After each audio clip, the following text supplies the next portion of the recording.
What's up, gang? It's your girl Sid from Savvy Sentient, and welcome to this video about spiritual baths for empaths and energy workers. So, I make a lot of different baths as part of my work and to protect me and for other purposes.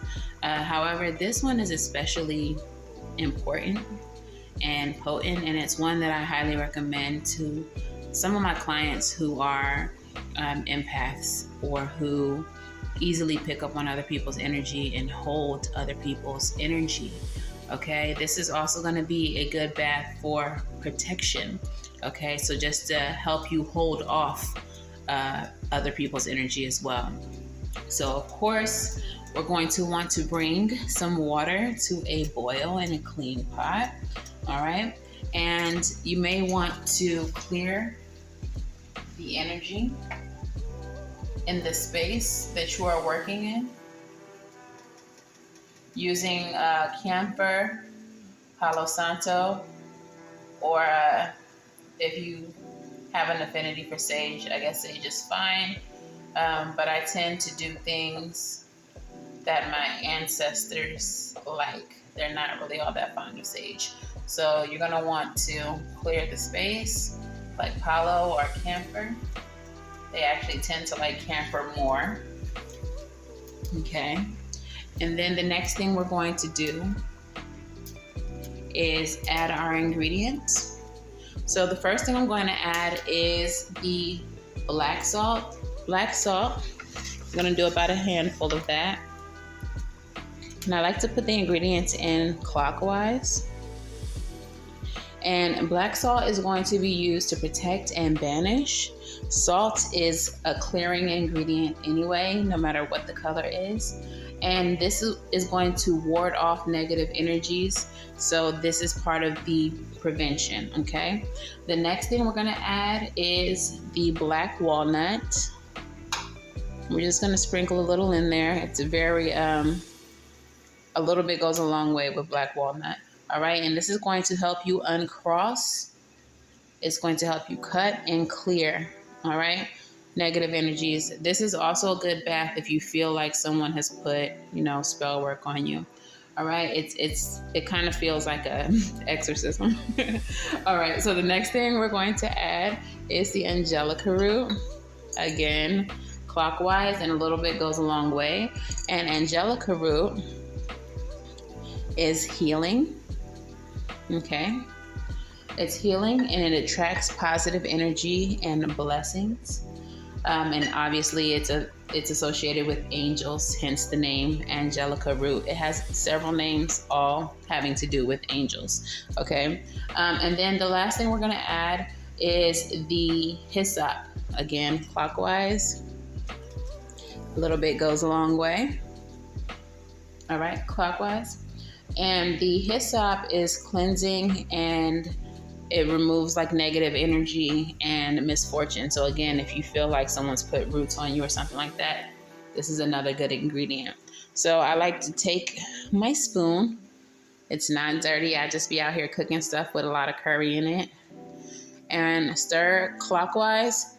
And as I stir clockwise, I like to add the intention of things that are positive, okay? So protection,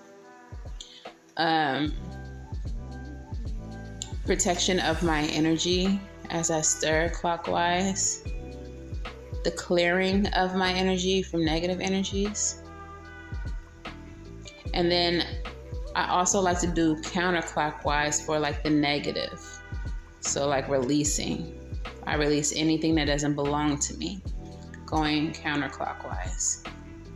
All right, so blessings, healing, protection, clockwise, counterclockwise, releasing anything that doesn't belong to you.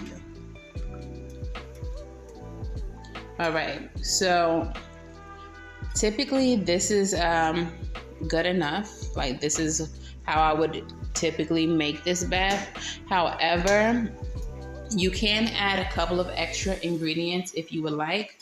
One of them being Florida water. I don't typically add it to this bath, but I do add it to other baths. And this clears heavy energy and stagnant energy because it's so floral. It has a positive, uplifting kind of effect to it. And then the other one is going to be Efun or Cascarilla. All right, and what this is like compacted snail shells and white clay. And this is used for protection, and it holds off negative energy as well. It's often used as like an offering to the Orisha. And what I typically do with this, I don't put it in the bath, but after I take the bath, I will mark my forehead with the cascarilla. All right, so at this point, if you're not adding those things, you want to just turn it off and let it cool. Once it's cooled, you're going to want to strain all of this off. You want to strain all of the herbs out, and I do that in a separate bowl, and then I jar it in a mason jar. Make sure the mason jar is clean. You can even palo or camphor the jars as well. I typically put it over the smoke. And that's pretty much how I do the spiritual baths. Whenever I do a spiritual bath, I want to make sure that I take a shower first. So if there's two ways that you can take this spiritual bath, you can take a shower and then pour the spiritual bath over your head and make sure that it, covers your body after the shower, or you can take a shower and then actually draw an entire bath and pour the jars into the bath. So just one jar per bath, okay? While I'm taking a bath, or when a bath is, taking place, I do a return to sender. This is my return to sender candle. It's going to be available in my shop. So I'll burn this, and I'll show you all how I burn the return to sender if you all are interested in that video. Just let me know in the comments below, but I'll show you two ways that you can do the return to sender, and this just is additional protection for you to send off any negative energy. So yeah, that's pretty much it, guys. That's how I make my spiritual bath. If this helped you, let me know in the comments below. If you would like more videos like this, make sure that you like, share, and subscribe. All right. Bye, guys.